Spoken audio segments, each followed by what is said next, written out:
cada vez mais diverso, repleto de vozes, cores e formas tão ricas, é natural que cada uma delas faça valer a sua existência. Dessas vozes surgem pessoas que juntas formam uma imensa maioria que busca ser vista, ouvida e atendida em seus direitos, negando a classificação de minoria. Mas quem são essas pessoas? Não seriam elas uma imensa maioria?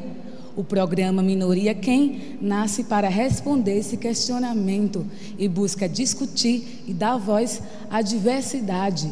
No programa de abertura, vamos refletir sobre os direitos LGBTs, com os convidados Leonardo Santana, advogado, membro do coletivo LGBT Quitérias, Virgínia Nunes, membro do coletivo de Adorim, de visibilidades lésbicas, e do estudante de medicina Wanderson Padilha. A socióloga e professora da Univasse, Luciana Dutini, vai mediar essa conversa. Tenham todos um ótimo debate. Olá, eu gostaria de agradecer a presença de todos aqui hoje, dos nossos convidados e também da plateia. O Minoria Quem é um projeto de extensão que surgiu dos debates iniciados por estudantes da Univasf, junto com o professor Afonso Henrique, acerca da aceitação ou não aceitação de pessoas LGBT em nossa sociedade. Durante as discussões do projeto, outras dimensões de exclusão ou restrição do acesso a direitos foram sendo incorporadas até chegarmos ao questionamento do próprio conceito de minoria. Estes grupos que ainda precisam lutar por seus espaços de representação são realmente minóricos ou são grupos aos quais os padrões normativos de nossa sociedade negam visibilidade? Dessa forma, a cada debate, o acesso à cidadania por parte de um desses grupos será nosso tema. E hoje nós discutiremos os direitos LGBT. Gostaria ainda de agradecer ao apoio da Pró-Reitoria de Extensão e da Pró-Reitoria de Assistência Estudantil da Univasf para a realização desse projeto. E convidar Leonardo Santana para iniciar a sua fala. Obrigado. Boa tarde a todos. Eu já fui apresentado, eu sou Leonardo Santana. Eu sou advogado e formado na Universidade Estadual de Feira de Santana, onde também sou servidor público, né? Atuo até hoje dentro da universidade. E foi nesse espaço que nós criamos o coletivo de diversidade sexual Quitérias, né? Dentro da UFES. E também sou gay. Gostaria aqui de me apresentar dessa forma, menos por uma necessidade pessoal e mais por todas as pessoas que não podem dessa forma se identificar, né? E aí são obrigados a interagir e para ter que conviver são obrigados a adotar a norma padrão hétero. Então, por todas essas pessoas, eu quero aqui me afirmar nesse espaço e afirmar a minha condição sexual. Bem, a proposta é a gente trabalhar um pouco com alguns direitos que foram sendo conquistados e seguem sendo conquistados pela população LGBT no mundo e no Brasil. Mas não dá para a gente falar de direito sem antes falar um pouco, ainda que rapidamente, do movimento LGBT. Traçar um histórico desse movimento LGBT. Né? Porque os direitos eles não brotam simplesmente da benevolência de quem está no poder, ou essa visibilidade, ou esse debate aqui agora, ele não está acontecendo do nada. Ele parte de um processo histórico de afirmação, né? E de movimento. E aí eu queria começar, na verdade, dizendo que o movimento começa pela descriminalização da homossexualidade. Essa era uma pauta, na verdade, não ainda do movimento, mas de algumas pessoas influentes, né, na Europa, na Alemanha, no país da Alemanha, que começam a pautar essa descriminalização. E aí a gente tem na Alemanha o Magnus Hirschfeld, que é quem começa com o Instituto de Ciência Sexual, né, dentro da Alemanha. E esse instituto tinha uma biblioteca vasta, onde eram oportunizados esses debates e esses estudos, né, e onde se chegou, inclusive, a fazer uma cirurgia de readequação sexual, em 1930, financiada pelo governo alemão. E isso foi o estopim, assim, foi um chamariz, e levou muita gente a acreditar que o movimento, a partir dali, teria uma visibilidade, que muita coisa seria conquistada. Na Rússia, em 17, com a Revolução Bolchevique, a gente também tem uma reforma legal que retira da lei a proibição, o crime, né, da conduta homossexual. Então a Rússia também avançou, juntamente com a Alemanha, nesse período. Mas o período que se seguiu não deu prosseguimento a esse avanço. Então a gente tem na Alemanha a ascensão do nazismo, que vai perseguir homossexuais, que vai colocar esses homossexuais, juntamente com os judeus, nos campos de concentração, todos identificados com o Triângulo Rosa. Por isso, hoje, muitos movimentos, existem movimentos chamados Triângulo Rosa, né? Movimentos LGBT, que se reapropriaram dessa história. E nós temos também na Rússia um recrudescimento de toda aquela reforma sexual que vinha sendo feita. Nós temos um retrocesso dentro dessa reforma sexual na Rússia.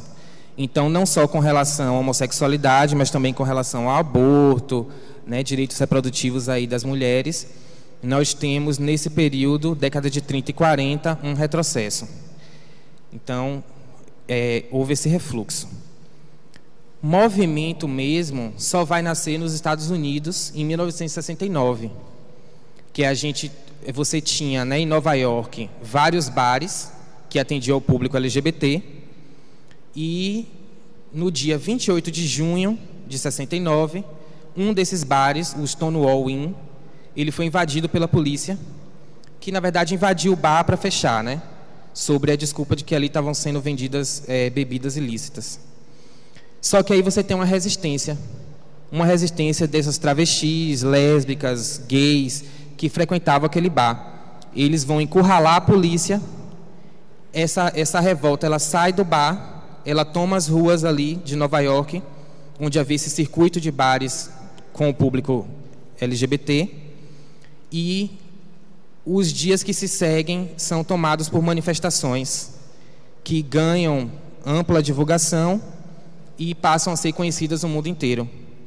Então, essa data 28 de junho, que a gente está próximo agora, é até hoje considerada Dia do Orgulho LGBT, em que você passa da vergonha para o orgulho, né? Foi um marco muito grande esse momento. Então é aí que se dá, né, o nascimento do movimento LGBT. Isso vai influenciar aqui na América Latina.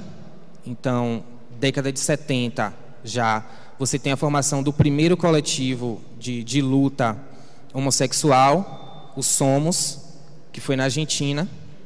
E no Brasil também tem a articulação desse grupo, que envolvia intelectuais, funcionários públicos, né? E muita gente que já militava dentro da esquerda, mas que naquele momento de polarização muito grande política não encontrava espaço para fazer esse tipo de debate. Ainda havia uma grande resistência, né, mesmo dentro da esquerda, com relação ao debate de diversidade sexual. Pouco a pouco, esses grupos vão se organizando e tem uma projeção interessante, mesmo no quadro da ditadura militar. Na década de 80, né, no Brasil, você tem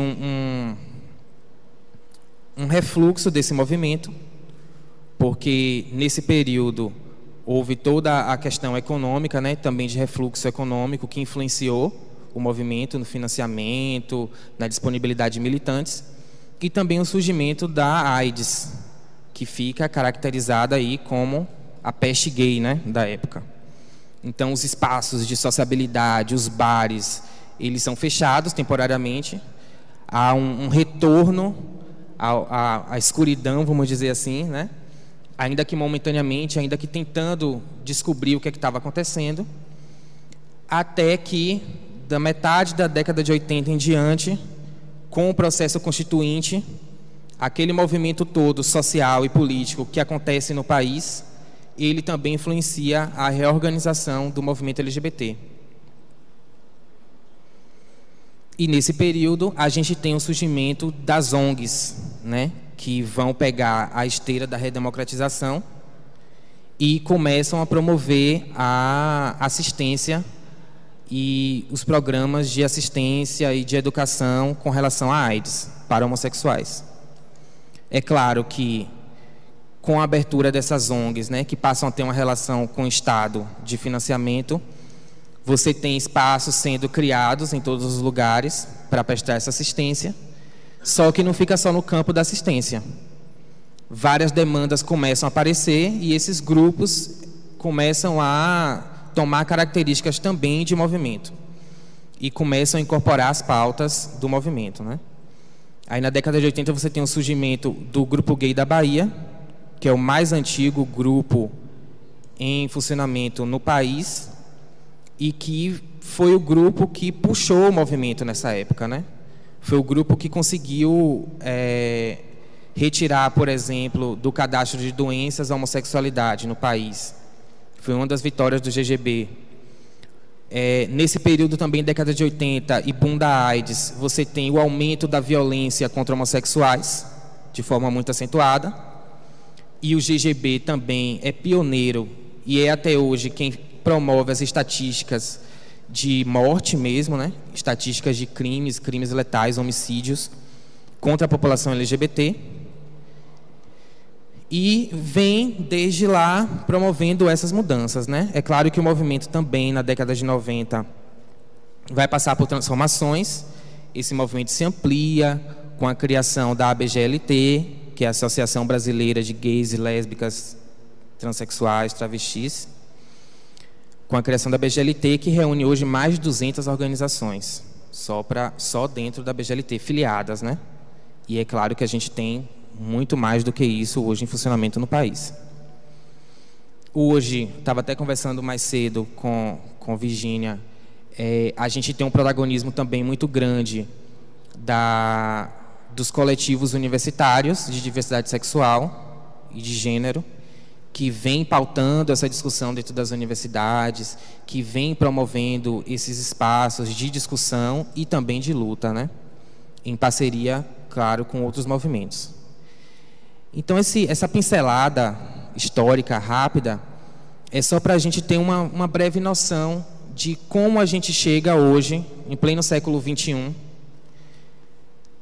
ainda com muitas carências do ponto de vista dos direitos, mas também com muitas vitórias, né? Com muitas vitórias, com muitos marcos legais aí sendo conquistados. É importante registrar que esses debates acontecem cada vez mais dentro das universidades, seja pelo protagonismo dos movimentos articulados, seja pela sensibilidade de professores que estão enxergando aí também, né? O movimento ganhou visibilidade não só pela sua luta, mas também pelos ataques que vem sofrendo, de grupos organizados dentro e fora da política, para promover o que eles chamam, não sei, né? Eu prefiro acreditar que é uma verdadeira invisibilização, né? As pessoas não querem tratar com homossexual, elas querem tratar com alguém que pelo menos não diga que é ou faça de conta que não é. Aí eu tenho condição de conviver. E aí esse debate vem sendo travado aí em todos os níveis. Do ponto de vista do direito, principalmente no Brasil, nós temos avançado aos poucos e em alguns pontos ainda existem muitos embates, né? Do ponto de vista, por exemplo, da adoção, pegando ponto por ponto. Não existe impedimento legal hoje para a adoção por parte de casais homossexuais. O que existe é, na verdade, um constrangimento legal por parte desses casais, quando querem adotar, né, de ter o seu processo de adoção indeferido, por diversos motivos.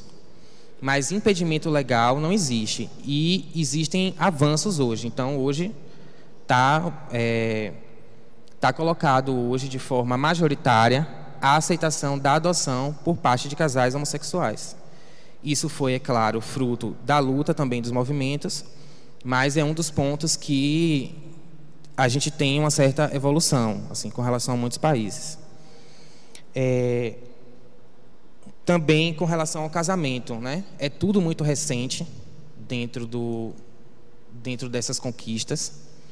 Não são conquistas que partem dos espaços legislativos, que são espaços de maioria, e nós não somos minoria política, mas não somos minoria numérica, não acredito nisso, certo? Mas dentro desses espaços de maioria, a gente não tem como caminhar de forma tranquila. E quem tem garantido o direito à não discriminação e o direito à dignidade humana das pessoas LGBT são as cortes constitucionais, no Brasil, o STF. Então, é via ação judicial, é via judiciário, que nós estamos conseguindo a extensão de direitos de cidadania, direitos como casamento conquistados há séculos, né? E que durante tanto tempo foram e são criticados, o casamento, o Instituto do Casamento, mas que sequer tinham sido estendidos ainda à população LGBT. Então, hoje, nós temos essa vitória através da decisão do STF, que primeiro legalizou a união estável, e agora o Conselho Nacional de Justiça edita uma resolução, né? Estava aqui com a resolução 175 do Conselho Nacional de Justiça, que obriga todos os cartórios a receber a habilitação de casamento. Não há impedimento e não se pode fazer qualquer objeção com relação ao casal do mesmo sexo. Certo? Tem até gente de cartório aí que pediu exoneração. Achei digno, né? Acho que é a postura que a pessoa devia adotar. Então, se ela discorda, ela pede exoneração. Se não, ela tem que cumprir o papel dela de servidor público, que é o de dar andamento aos pedidos legalmente formalizados naquele cartório. Então, hoje, esse direito está assegurado via resolução. Foi questionado judicialmente pelo PSC, né, que é a trincheira aí da bancada evangélica, uma das trincheiras, mas o processo sequer chegou a ser conhecido pelo STF, porque eles usaram a via inadequada processual. E aí, desde então, eu não conheço outra medida que tenham tomado com relação ao casamento, mas com certeza não vai ficar assim tão simples, via resolução do CNJ. O deputado Jean Willis tem o projeto do casamento igualitário, né, que está tramitando ainda, porque não está legalizado. Está legalizado, mas não foi via lei. Eles querem fazer agora via lei no Código Civil. O projeto do deputado Jean Willis está caminhando. Mas a verdade é que no direito a gente tem o chamado princípio da não retroatividade reacionária. É o chamado proibição do retrocesso. Proibição do retrocesso. Então, na medida que a gente avançou, na medida que o público LGBT ganhou esse espaço, não pode mais retroceder. Isso é cidadania. Não tem meia cidadania. Ou se é cidadão ou não se é cidadão. Então, assim, agora a gente avançou, agora a gente conquistou um espaço, sabe? É por isso que muita gente... Claro, eu também tenho críticas ao Instituto do Casamento, né? A gente vai pegar pela história aí e ver isso. Mas é um importante espaço. Embora tenha perdido essa importância ao longo do tempo, ainda é aquele centro intocado, sacro, né? E a gente conseguiu alcançar isso nos marcos da democracia. Isso é um avanço muito grande. Até com o debate com os evangélicos, né, a população evangélica que a gente vem debatendo hoje, é interessante notar que há mais de 100 anos no Brasil Império, você não tinha um casamento entre evangélicos. O casamento tinha que ser no rito católico. E a minoria evangélica, na época, foi quem questionou, para dizer, não, o casamento é instituto de direito civil, independente de religião. Então, esse foi um debate levado a cabo há mais de 100 anos pelos próprios protestantes, que hoje não reivindicam diretamente, às vezes até sim, mas não reivindicam diretamente que é um instituto da religião, mas promovem essa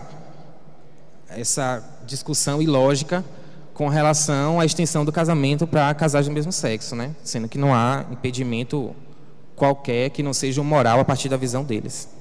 Também no Legislativo a gente tem esse projeto polêmico, que é o da criminalização da homofobia. Não vejo por que a polêmica, né? Já que a boa parte do texto da lei que pretende criminalizar, ele trata de situações em que homossexuais poderiam ser discriminados em bares, quando você é demitido por ser homossexual, quando você tem negado a sua inscrição em algum lugar. São essas situações. E aí o ponto-chave é quem pode dar a opinião. Ah, mas é a minha opinião, como se isso fosse como se não houvesse aí dentro dessa opinião qualquer tipo de racismo, qualquer tipo de homofobia. Então, algumas religiões reivindicam o direito de continuar educando seus filhos, indicando a conduta homossexual como abominação, e a gente vem travando essa luta aí dentro do Congresso Nacional. Não tem sido fácil, né, o projeto caminhar, mas eu acredito certamente que ele vai sair, a criminalização da homofobia vai sair. Inclusive, não protege só homossexuais. É também uma lei que protege heterossexuais. A gente tem que lembrar que houve um crime aí há 2, 3 anos atrás em Camaçari, em que 2 irmãos gêmeos estavam caminhando abraçados. Eles não são homossexuais, eles estavam abraçados, irmãos gêmeos. O pessoal vinha passando, um grupo de homens vinha passando dentro de um ônibus, desceram antes do ponto deles e espancaram até a morte um deles e o outro ficou no hospital. Então eles foram vítima de um crime motivado por homofobia. E eles eram héteros, né? Tem o caso do pai que estava com o filho abraçado no estádio de futebol, né? Também sofreram violência.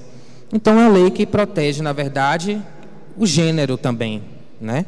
Então, se você tem uma conduta que sai do gênero, do que é dito para o homem fazer, e você sofre uma violência com relação a isso, você tem um espaço social, um direito civil negado com relação a isso, você pode estar enquadrado, o autor pode estar enquadrado dentro desse crime de homofobia, quando ele sair.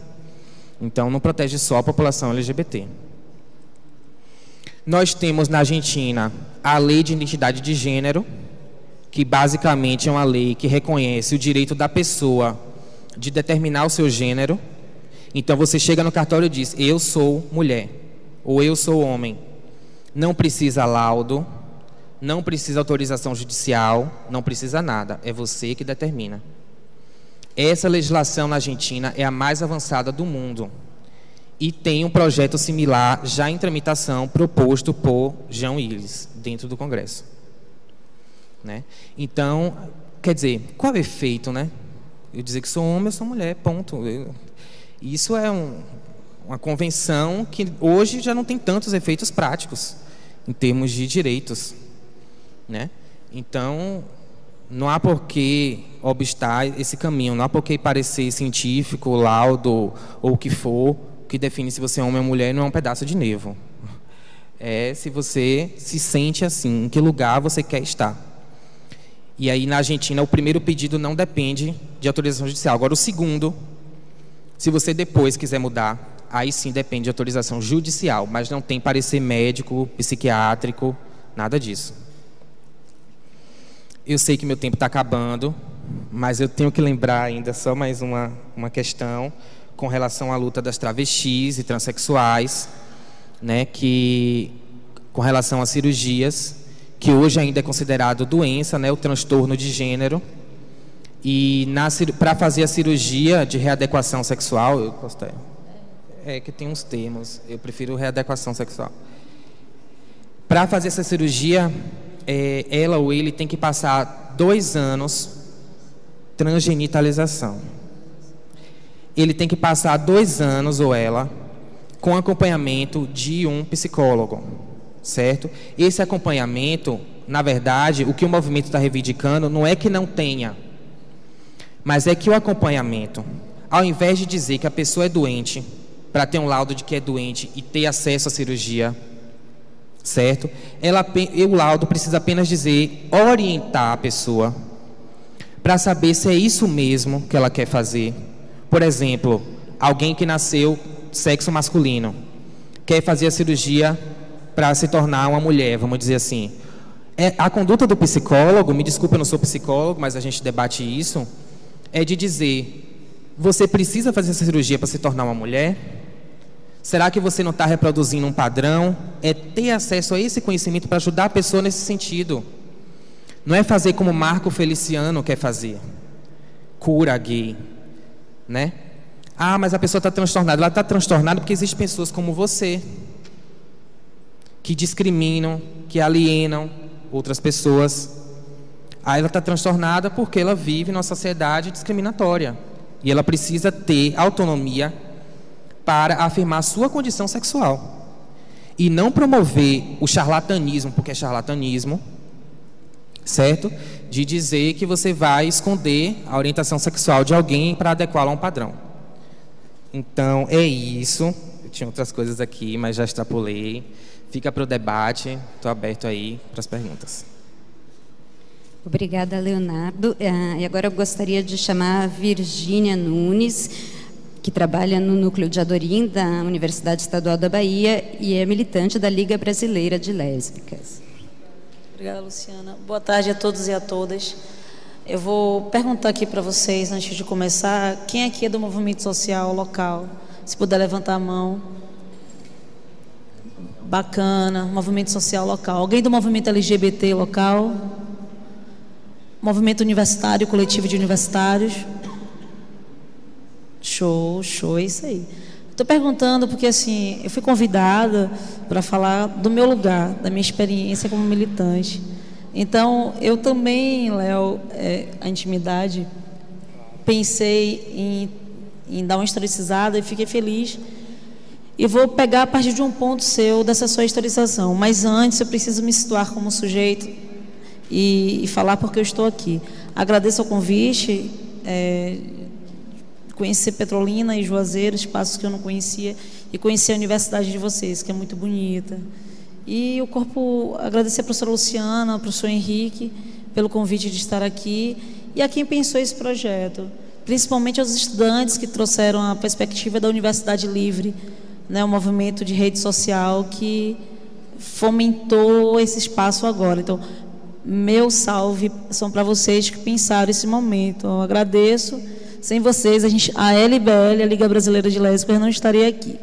Então, vou falar um pouquinho o que é essa rede. A Liga Brasileira de Lésbicas é uma rede nacional, né? É uma expressão política anticapitalista, antirracista, anti-homofóbica, anti-lesbofóbica, né? Que parte de princípios feministas na sua luta. A nossa luta de rua, nossa luta nos conselhos, né? Nos fóruns, na academia. A Liga Brasileira de Lésbicas está em todos os estados, praticamente, do Brasil.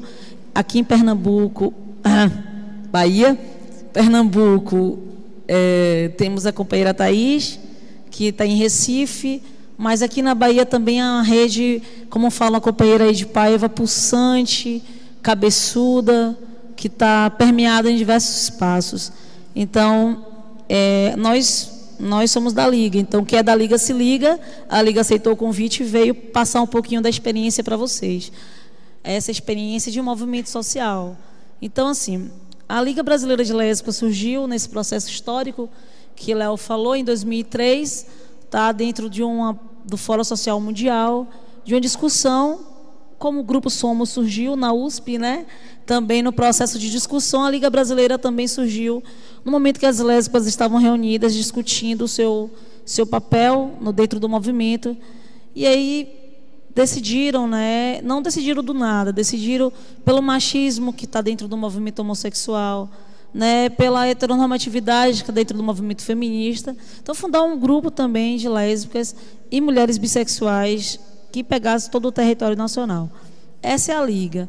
A Liga que eu faço parte é a Liga da Bahia. A Liga Brasileira de Lésbicas da Bahia, ela está também bem território, ela está em todos os territórios. A Liga que eu faço parte é da região metropolitana. Então, vou falar aqui do espaço da Liga que eu faço parte. Dentro dessa Liga, hoje, estou no Conselho Estadual da Mulher. Estamos também no Conselho Municipal da Mulher de Lauro de Freitas. E, nacionalmente, no Fórum pela Reforma Política. Não, o Fórum da Plataforma Nacional dos Movimentos Sociais pela Reforma Política. Estamos lá também na luta. Então, a LBL, vocês perceberam, é um movimento que permeia em diversos espaços. O Conselho é um espaço que a gente está rompendo um pouquinho a heteronormatividade do Conselho. O Conselho da Mulher, ele é da mulher, fato. E aí tem uma teórica que fala que as lésbicas não são mulheres, Monique Wittig. E eu falo para vocês, dentro de vários espaços de controle, realmente não somos mulheres. As políticas não chegam para a gente. Aí, pegando essa perspectiva, né, dessa construção desse movimento, na década de 70, quando esse Grupo Somos foi fundado, na década de 79, as mulheres também resolveram, dentro desse movimento, na década de 80, dizer assim, olha, vocês também não nos representam, tá? vamos fundar nosso próprio movimento. Aí fundaram o GALF, que foi o primeiro grupo de lésbicas, né, Grupo de Articulação de Lésbico Feminista. Então, o primeiro grupo de lésbicas foi fundado nesse processo de invisibilidade dentro do próprio movimento. Então, nós surgimos do machismo que estava encruado, que ainda é muito forte dentro do movimento. Então, daí para hoje, diversas redes, diversos grupos foram fundados. Isso é muito importante. Então, pensar nesse processo político que Léo trouxe, né, no processo de construção de garantias de direito, o que é que a gente quer, né? O que é que nós, minoria quem? A pergunta que, para mim é uma pergunta, né? Minoria quem? Né? Porque estamos aí. A gente quer, o tempo todo lutamos por políticas públicas, o tempo todo o meu corpo está na rua. O tempo todo eu digo isso, assim, falo para minha mãe, ó, eu vou pedir asilo político, a última fala que eu fiz, vou pedir asilo político, porque eu luto pelo aborto, eu sou lésbica, mas luto pelo aborto, eu defendo o aborto, eu luto pela visibilidade lésbica, ai meu Deus, a cura gay. Aí eu falei, minha mãe, vou pedir asilo político daqui a pouco eu sou perseguida política. No estado que nós estamos vai ficar assim, porque os direitos, Leonardo, são conquistados, certo? E, ao mesmo tempo, há um processo de retrocesso desses direitos conquistados. Eu não compreendo. Eu não compreendo como é que a gente conseguiu, na década de 80, o Grupo Gay da Bahia lançou uma campanha nacional contra a despatologização, né, da homossexualidade. Foi uma campanha nacional, o primeiro grupo que fez uma campanha nacional. Ele sozinho não.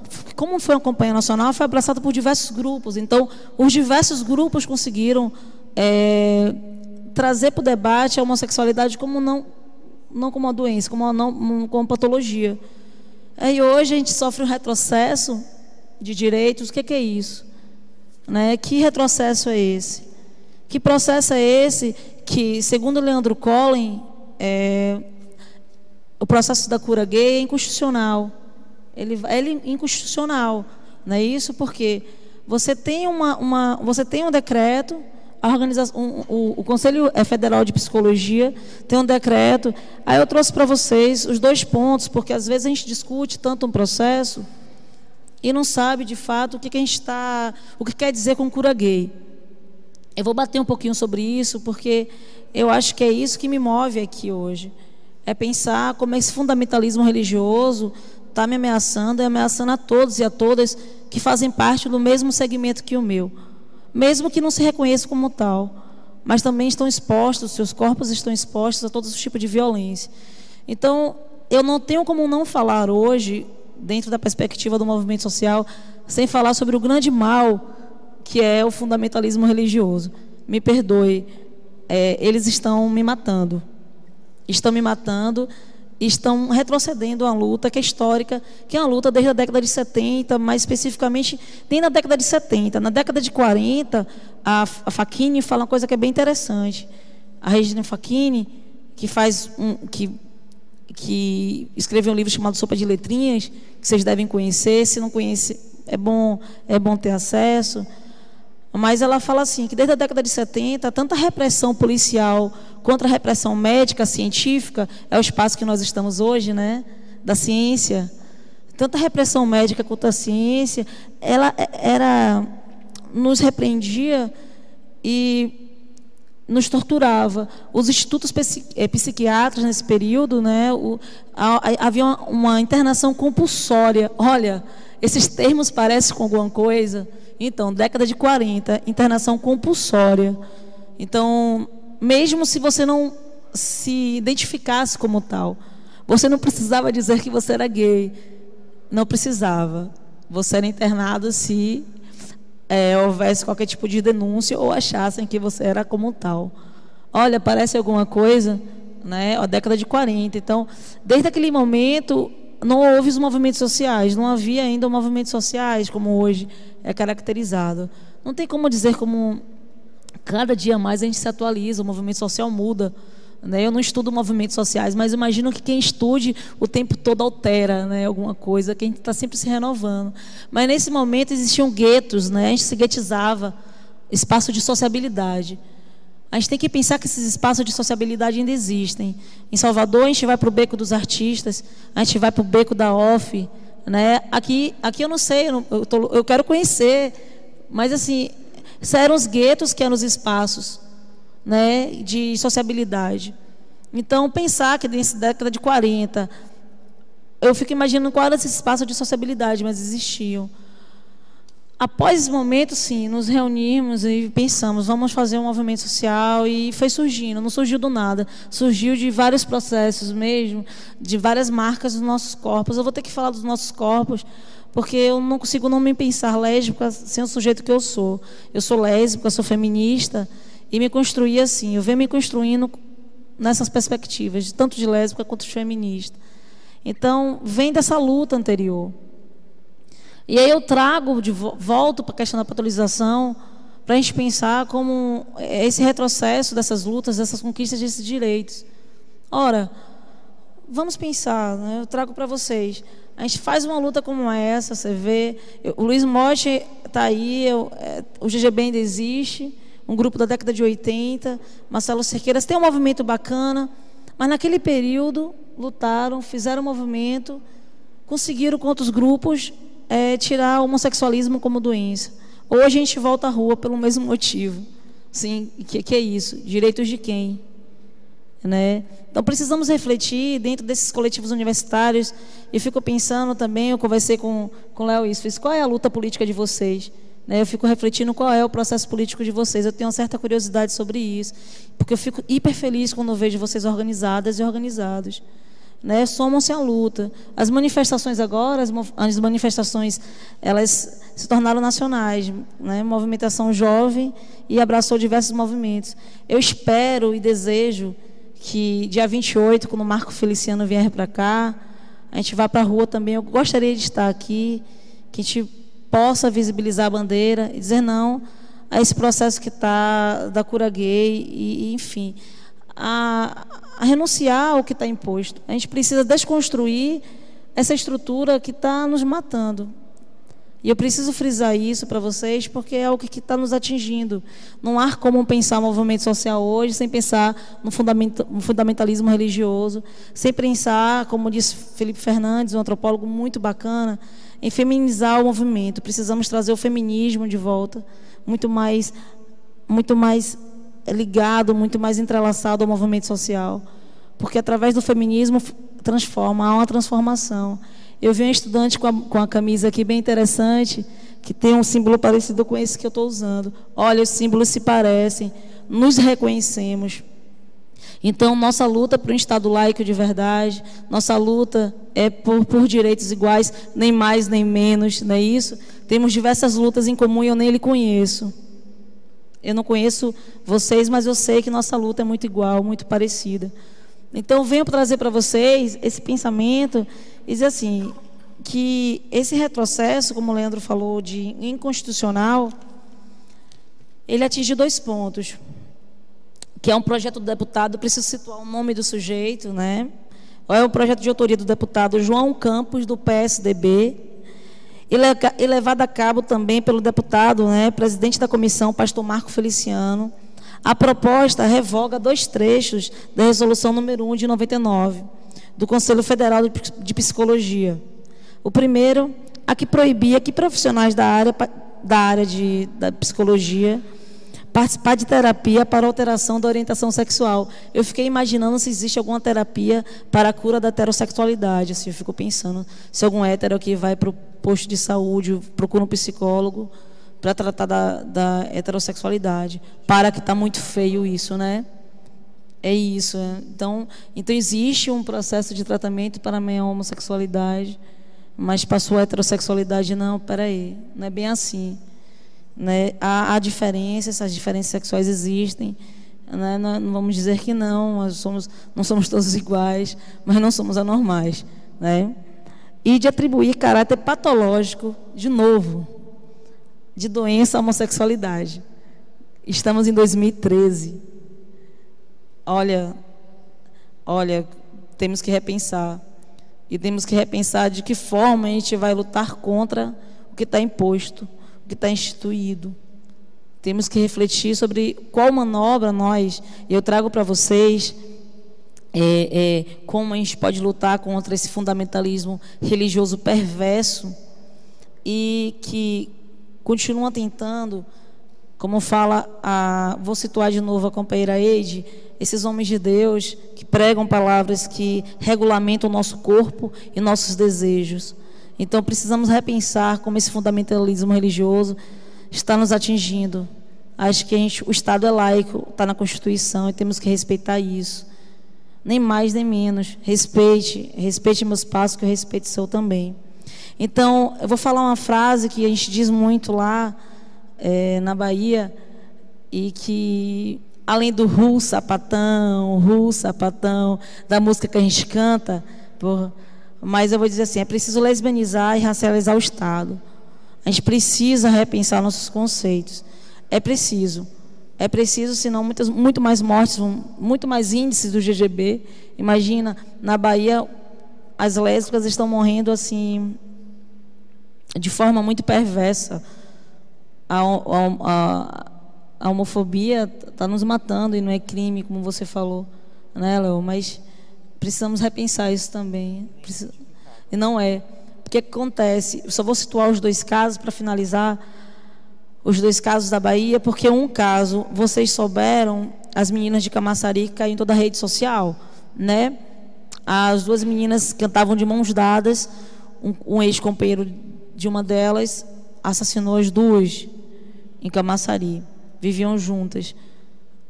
Esse caso está sendo tratado pela Lei Maria da Penha, certo? Então, a Lei Maria da Penha, ela é um crime, esse enquadramento não entra ainda somente também a homofobia. A Lei Maria da Penha abarcou esse processo.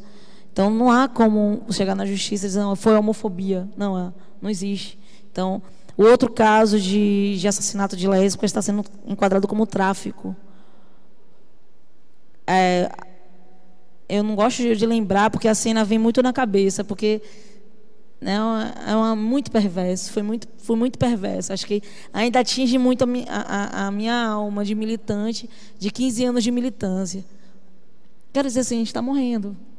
É um apelo mesmo que nós repensemos nossos atos, repensemos nós como sujeitos históricos nesse movimento, que a gente vá para a rua, vem para a rua, vem, porque esse gigante adormecido, para mim, é o fundamentalismo. Ele estava adormecido, está aí. Agora ele está aí muito mais forte. Então vem para a rua, vem contra isso, vem contra a cura gay, vem contra a homofobia, contra a lesbofobia. É isso, esse recado que a gente deixa. Eu agradeço mais uma vez, né, a oportunidade do debate. Vou ficar na expectativa do debate com vocês. Estou mais ansiosa de ouvir do que de falar. Sim, eu estou ansiosa para saber como é esse movimento aqui, como é que vocês se situam.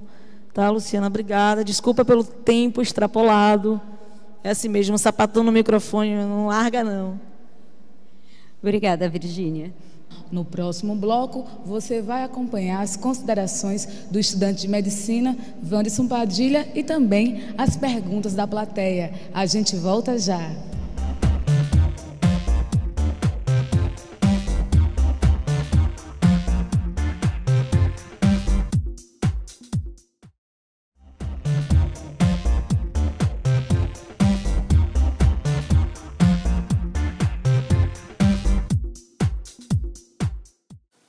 Voltamos a apresentar o Minoria Quem, um programa que busca discutir e dar voz à diversidade. E vamos continuar o debate com a mediadora Luciana Dutini.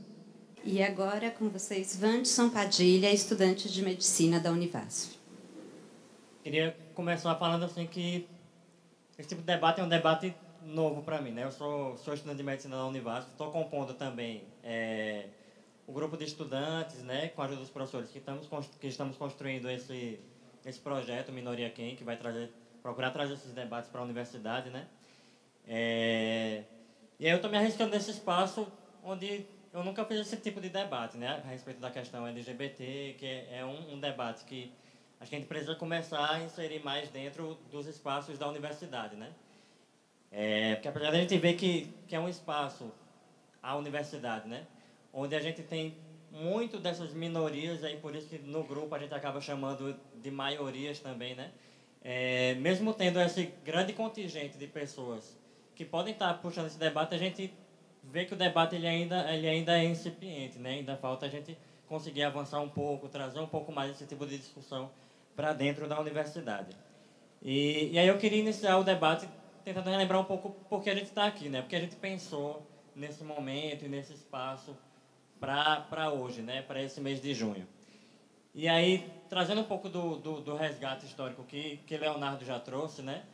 Daqui a 2 dias, dia 28 de junho, a gente vai estar comemorando o Dia Internacional do Orgulho LGBT, né? Que aí, como o Leonardo já bem trouxe, ele surge a partir de um fato que aconteceu em Nova York, né? Em 28 de junho de 69, num bar, Stonewall, onde era um bar que era frequentemente, né? Que era frequentado prioritariamente pelo público LGBT, e constantemente era um grupo que ele era abordado pela polícia, que chegava no local, expulsava, agredia, enfim, que tolhia a liberdade desse público, desse bar, né? E que nesse dia do 28 de junho de 1969, foi o dia que essa galera decidiu que aquilo deveria parar, né? Que eles não deveriam estar se submetendo àquilo, que eles, por ser quem eles eram, não deveriam estar sofrendo da forma como eles estavam sofrendo, né? E aí passar a ter orgulho, né? De ser lésbica, de ser gay, de ser bissexual, de ser travesti, né? E a partir daí foi que se iniciaram esses processos de luta, né? E aí é sempre importante a gente estar retomando esse processo, o que aconteceu nessa data e o que a gente comemora nesse dia 28 de junho, né? E relembrar essa questão do orgulho LGBT mesmo, né? E aí, eu achei importante o início da fala de Leonardo, né? Enquanto ele se afirmou, eu sou gay, e faço questão de deixar isso claro, né? E aí eu quero me colocar aqui também, sou gay, e a gente se coloca nesse espaço, se afirmando não na necessidade de estar dizendo, eu, não na necessidade de afirmação pessoal, né? Mas na necessidade de afirmação enquanto movimento. Que eu acho que enquanto não tiverem pessoas dispostas a se afirmar diante da sua orientação sexual mesmo, né? E mostrar para as outras pessoas que isso não é problema, né? Pelo contrário, isso não torna ninguém melhor ou pior do que ninguém. Eu acho que esse momento de demonstrar esse orgulho, né? O orgulho no sentido de não ter vergonha de sua orientação, ele é extremamente importante para que a gente consiga avançar nesse processo de luta, né? Nesse processo de luta por conquista desses direitos que foram trazidos nas falas dos 2 companheiros aqui, né? E aí eu acho que esse orgulho, apesar dele ter sido colocado nesse dia 28 de junho, e apesar da gente ver que isso tem avançado, que cada dia mais as pessoas têm tido menos vergonha de se colocar diante da sociedade, eu acho que, mesmo assim, acho que isso ainda precisa avançar bastante, né? Infelizmente, a gente está vivendo hoje numa sociedade que ainda tolhe muito os nossos direitos enquanto LGBT, né? Que ainda, desde a nossa infância, nos impede de viver da forma que a gente é, né? E acaba nos forçando, em muitos momentos da nossa vida, a nos esconder, né? Diante de um padrão heteronormativo que é colocado para a gente. E eu acho que colocar esse avanço e a importância desse orgulho, de não ter vergonha desse espaço, eu acho que ainda está precisando avançar muito, né? A gente vive no espaço universitário, que pelo menos ao se coloca, né? O espaço onde as ideias estariam mais abertas, onde se teria mais liberdade de estar se expressando, mas que a gente visualiza que nem sempre é assim, né? Do curso de onde eu venho, por exemplo, né, que a gente pode considerar que é um dos cursos totalmente elitista e que divulga sempre essa questão do capital acima de tudo, né? Não são todos que colocam isso, mas uma grande maioria acaba se colocando dessa forma. E a gente visualiza que muita gente ainda acaba tendo que se esconder, né, dentro desse processo, porque se afirmar e se colocar enquanto gay, enquanto lésbica, dentro de um grupo como esse, ainda é enfrentar diversos problemas que muita gente ainda não se colocou disposta a ter que enfrentar, né? São espaços onde, por exemplo, numa aula, a gente já fui obrigado a ouvir, numa aula em que o professor estava lidando, sobre a questão da prevenção do profissional de saúde, né, quanto à contaminação, sobretudo com HIV, e aí a fala dele foi a seguinte, né, que a gente tinha que tomar cuidado, e que todo cuidado era pouco, porque vocês sabem que todo aidético ou é viado ou é corno. Né? E aí você ouviu uma fala dessa, dentro de um espaço de saúde, né? Dentro de um espaço de pessoas que estão se colocando para cuidar de outras pessoas, né? E além de machucar pessoas que já estão ali dentro daquele ambiente, ainda reproduz esse tipo de pensamento para aquelas 40, 80, 100, 300, sei lá quantos estudantes que esse tipo de profissional vai formar, né? E limita ainda mais o pessoal que já faz parte desse grupo, que está ali, de acabar tendo que se colocar. E aí é isso. A questão do orgulho LGBT é tentar trazer essa questão de que não somos assim, não somos as aberrações que são colocadas, né, como Mara Maravilha acabou de fazer a sua declaração. Não somos aberrações, não somos doentes, como querem forçar muita gente aí a pensar. E que estamos convivendo nos mesmos espaços que todo mundo, trabalhamos da mesma forma, vivemos da mesma forma, estudamos da mesma forma. Talvez não da mesma forma, porque não nos é permitido muitas vezes viver dessa mesma forma, né? Mas aí o problema, a gente tem que visualizar que o problema vem do outro para com a gente, né? O problema não é a gente ser gay, ser lésbica, né? Ser bissexual. E aí eu encontrei um textinho ontem, né? Ele é pequenininho e eu queria só fazer uma leitura em relação, para a gente trazer um pouco de debate da cura gay, que está sendo tão debatido ultimamente, né? Em que parece que nos é colocado muitas vezes que a pessoa está ali ou porque é doente ou porque escolheu, eu estou afim, hoje eu decidi que eu vou ser gay. E aí, a partir de hoje, eu quero. E aí o textinho que ele coloca, ele é mais ou menos assim. Porque com LGBTs funciona assim. Eles levam um choque na tomada do ventilador na quarta-feira de tarde, na mesma hora que um raio risca o céu, passa um ônibus para o centro e um galho de árvore cai no chão. E aí eles resolvem, vou ser gay. Estou achando esse negócio muito bacana, tá na moda. Deve ser incrível ser torturado, exilado, rejeitado pela família, religião, amigo, sociedade, mercado de trabalho. Estou ansioso para levar o nome de promíscuo, marginal, doente, transtornado, drogado, vagabundo, condutor de doença, para ser jogado nos guetos, passar fome, ser levado à prostituição, passar pela dolorosa experiência de adequar meu corpo à minha identidade, ser culpado por ser a vítima de crimes hediondos. Estou super querendo levar uma lâmpada na cara ou um tiro. Nossa, não vejo a hora. Adorei esse script. É essa a vida que eu quero. Muitas vezes parece que é passado, né? Que é isso. A pessoa decidiu que para a sociedade que a gente vive seria muito mais fácil simplesmente ser hétero e viver a vida que todo mundo deseja que a gente viva e todo mundo quer impor que a gente viva, né? Mas na verdade não é bem assim. É preciso que se entenda que as coisas não acontecem dessa forma, né?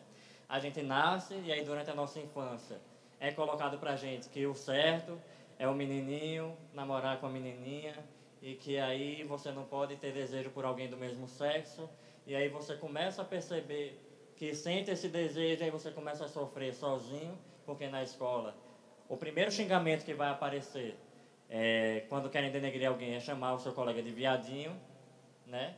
E aí a pessoa começa a sofrer, não só quando é chamado de viadinho, mas quando vê o outro chamando o outro coleguinho de viadinho, porque você sente. Daqui a pouco vão descobrir que eu sou também, e quem vai estar sofrendo sou eu. E aí você passa a se esconder mais e mais, e se esconde, né? E aí chega a adolescência, e aí você às vezes é obrigado a se relacionar com pessoas do outro sexo só para cumprir aquele padrão.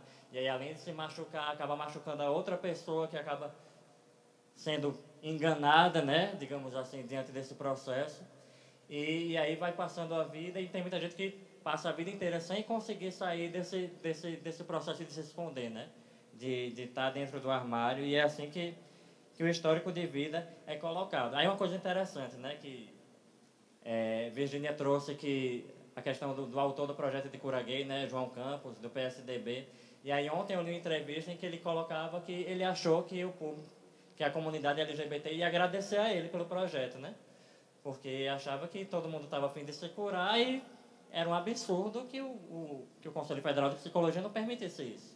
E aí toda a comunidade LGBT ia aplaudir e agradecer. Obrigado, agora eu posso me curar. né? E a gente vê o absurdo que passa pela cabeça dessa galera, né? Se realmente ele acredita nisso, ou se a desculpa é só para fazer acreditarem que não está querendo ser imposto esse padrão de heteronormatividade para a gente, né? De reprodução dessa sociedade capitalista, do patriarcado que é colocado para a gente a todo instante. E aí, como eu estava colocando, né? E aí trazer esse debate, retomando um pouco, trazer esse debate de novo para dentro da universidade e reforçar essa história do orgulho LGBT, né? Essa história de não ter vergonha de ser quem é dentro da universidade é um primeiro passo. A gente, dentro do grupo, começou a discutir inicialmente se não era importante a gente estar fazendo esse debate um pouco mais para fora da universidade, né? Mas a gente chegou à conclusão de que se nem dentro da universidade a gente ainda está conseguindo fazer esse tipo de debate, né? Que dirá para fora. E aí não é limitar, né? Eu acho que as coisas têm que se dar ao mesmo tempo. A gente não vai conseguir resolver os problemas primeiro dentro da universidade para depois partir para fora. Mas eu acho que é um início, né? A gente está iniciando esse tipo de debate aqui dentro.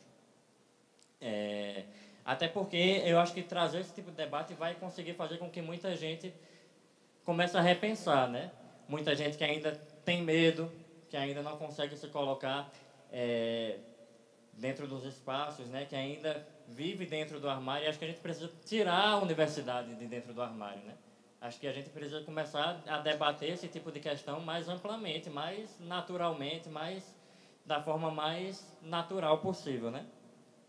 E aí, muitas vezes, quando a gente se coloca, muitas pessoas, inclusive gays e lésbicas, né? Que às vezes, dentro daquele próprio grupo de gays e lésbicas, tem coragem de se colocar, mas para fora não conseguem, e chegam para você e falam, né? Não, mas você vai se expor dessa forma, né? Você vai deixar que as pessoas saibam que você é gay, né? E aí a gente acaba se deparando, né? O quanto a sociedade ainda está tolhendo os nossos direitos, né? E o quanto a gente ainda precisa avançar. Um assunto que Virginia trouxe e que eu acho importante, né, é a gente visualizar o quanto que está associada a luta LGBT com a luta do feminismo, né, que ela trouxe. Não sou mulher, né, acho que dá para perceber, mas assim, a gente tem que visualizar a importância da luta feminista, né, e da luta de gênero associada à luta LGBT, porque elas acabam surgindo de um mesmo ponto, né? Desse ponto de exigir a sociedade patriarcal colocada, de que se deve casar, de que se deve ter filhos, e que esses filhos nasçam para reproduzir, para a gente gerar mais força de trabalho, né, dentro da nossa sociedade, e romper com essa lógica, romper com a lógica do capital, que a maioria não, né? Mas que uma pequena parte da nossa sociedade tenta implementar para a gente e que acaba sendo a visão que é mais amplamente divulgada, né? E que a gente acaba muitas vezes aceitando como normal e como natural. E aí a gente tem que visualizar que essa revolução sexual, ela não vai se dar simplesmente pela luta de direitos, né? Essa revolução sexual, ela vai se dar através da modificação de ideias, né? A partir do momento que as pessoas conseguirem perceber também, né, que esses direitos são importantes, que as pessoas conseguirem perceber também, dar visibilidade ao público LGBT, né? E aí os sujeitos dessa revolução são todos aqueles que são oprimidos por essa lógica, né, por essas normas sexuais vigentes, né? E aí entram LGBT, entram mulheres, entra a luta contra o aborto, entra a luta contra o machismo, entra a luta contra a homofobia, né?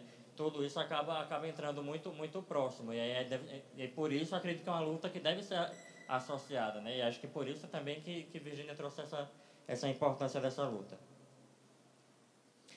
E aí só colocando, né? Para a gente conseguir um pouco chegar nesses avanços, né? Acho que tem 3 fatores importantes para a gente conseguir avançar. O primeiro é a questão de estar organizados, né? De estar juntos. Porque sozinho ninguém vai conseguir fazer esse processo de transformação. E aí quando, por exemplo, Virginia traz a questão da Liga Brasileira de Lésbicas, né, que estão unidas por um mesmo objetivo.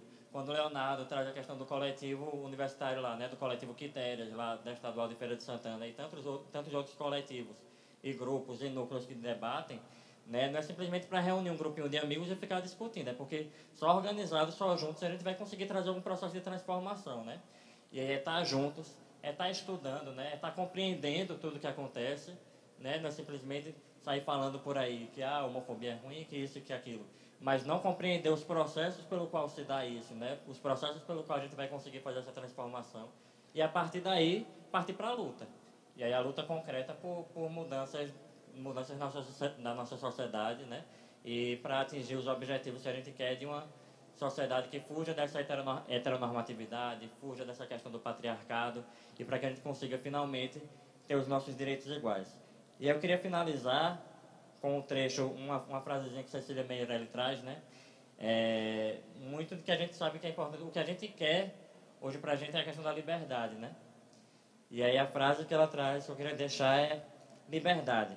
Essa palavra que o sonho humano alimenta, que não há ninguém que explique e ninguém que não entenda. Né? Acho que era mais ou menos isso que eu queria colocar. Obrigado. Obrigada, Wanderson. E agora nós vamos abrir para as questões, para as colocações da plateia. E agora a primeira pergunta será feita por Flávia Silva, estudante da Univasf, estudante de medicina da Univasf. Flávia. Então, boa tarde a todos e todas. Eu sou estudante da Univasf e sou militante da Marcha Mundial de Mulheres. Então, eu queria fazer uma pergunta que é direcionada à mesa, né? Não tem alguém especial. E, por ser militante de um movimento social feminista, né, e que se coloca no debate do feminismo com uma opção de classe muito clara, né, que não é da classe dos que dominam, mas daqueles que são explorados, a gente costuma fazer o debate, né, a gente acredita nisso e baliza o nosso debate mediante a análise de que o sistema capitalista, né, ele consegue se apoderar de elementos que surgiram antes dele, como é o caso do patriarcado, reforça esses elementos, né, em nome da divisão social do trabalho, da divisão sexual do trabalho, na verdade, da divisão entre trabalho produtivo, reprodutivo, e consegue congregar outros elementos, como a heteronormatividade, a mercantilização das nossas vidas e dos nossos corpos. E, assim, eu queria... Padilha até tocou nesse assunto, né? Então, eu queria que vocês aprofundassem um pouco da questão, né, trazendo um pouco da experiência que vocês têm nos coletivos e em todos esses anos de militância em torno da questão LGBTT. Como é que vocês fazem essa análise, assim, né? De como é que vocês analisam que o sistema, né, influi na questão LGBTT e como a gente, né, que é militante da questão de gênero, deve se colocar, deve fazer análise e deve entender que a nossa luta é, inclusive, muito mais ampla, né? A gente que quer um mundo onde a gente possa ser o que a gente, de fato, é, a gente precisa ter em mente um horizonte um pouco além, né? De que talvez a gente não consiga as conquistas completamente nesse sistema que a gente vive. É basicamente isso. E queria aproveitar para agradecer a Virgínia, que reconheceu, fez uma menção em relação à blusa e dizer que sim, estamos na mesma trincheira de luta, né, em busca de um mundo mais igualitário, mais justo e mais colorido. Obrigada. Então, para a gente, né, dentro dessa luta que envolve a diversidade sexual, esses papéis que foram historicamente colocados para o homem e para a mulher dentro das relações sociais, eles são extremamente basilares do sistema produtivo, né? Então, a mulher cumpre as tarefas domésticas e o trabalho não remunerado e invisível, e ao homem a dispor da sua força de trabalho dentro do sistema de produção, e que depois que ele só consegue fazer porque a mulher cumpre esse papel de educar os filhos do lar e de alimentar e tal. Já que a própria remuneração dele não daria para fazer isso. Então, ele só tem o dinheiro de alimentar os filhos, comer, vestir-se, basicamente, e voltar para a produção. E esse é um sistema que é um sistema que não mudou tanto, né, de lá para cá. Então, mulheres ainda têm, sim, sua dupla jornada, saíram um pouco, cada um ou cada uma, desse papel pré-definido, mas o sistema não deu base para que houvesse ainda essa libertação de fato. O que há é uma readequação. Então, por exemplo, mulheres têm dupla jornada, ou homens também que trabalham e que cumprem outras funções, ou que precarizam a função de empregada doméstica, por exemplo, né? Então, essas readequações sempre tendo como base a exploração. E dentro dessa definição de papéis, a gente sabe que a transgressão desses papéis é custosa para as pessoas que fazem, né, isso. Então, se do ponto de vista produtivo você tem hoje o acesso de muitas mulheres a esse sistema e tal, uma readequação, uma redefinição do que seja essa família tradicional, quando você parte para a diversidade sexual, em que você renuncia, por exemplo, à condição, ao lugar de homem, essa é uma transgressão absurda. Alguém, um travesti, como assim? Ele quer ser uma mulher? Ele quer ser esse ser passivo? Ele quer ser... Isso, claro, na visão, né, hegemônica. Então, ele quer fazer essa transição, ele quer ser esse ser passivo e vulnerável, né? Então, a grande diversão hétero em muitos lugares é jogar um saco de mijo na travesti que está parada na rua. Porque ela é a feição ali, né? A exposição da transgressão dessas normas e desses papéis. Então, esses papéis de gênero e esses lugares sociais do homem e da mulher, eles reverberam, se enraizam, né, na forma de violência, e quanto mais transgressor é o seu comportamento com relação a isso, maior é, inclusive, a violência. Então, essa leitura que a gente faz, que dentro do sistema capitalista também, a criação dessas diferenciações, ela é lucrativa. Desde os espaços lucrativos, é interessante você ter guetos, é interessante você ter pessoas marginalizadas por todas as circunstâncias, inclusive concorrentes. Então, a pessoa pode ser preto, pobre, homossexual, sacou? E aí se sobrepõe as dificuldades, né, com relação à convivência. E dentro do sistema capitalista é interessante ter esses corpos que podem ser submetidos a violações, podem ser submetidos a precarizações nas relações de trabalho, enfim. E também é lucrativo, seja do ponto de vista da exploração, seja do ponto de vista da criação de espaços que são os únicos espaços onde essas pessoas vão ter segurança. Então, a população LGBT, por exemplo, eu, durante muito tempo, numa visão preconceituosa, não frequentava uma boate, por exemplo, reproduzindo o discurso dos meus pais, dos meus amigos héteros e tal. E depois eu descobri que eu ia ficar sozinho a vida toda até que eu fosse para um espaço como esse, por exemplo, ser eu mesmo por um momento. Então, ali é o mercado. Um estudante, aí você tem espaços em Salvador, você tem espaço para cada pessoa dessa. Se você é estudante bolsista, você vai para uma determinada boate. Você não vai para qualquer boate. A menos que você junte 2 meses para badalar, né? Na São Sebastião, um lugar mais assim. Mas nem vou, né? Nem piso mais os pés. Para quê? Eu não.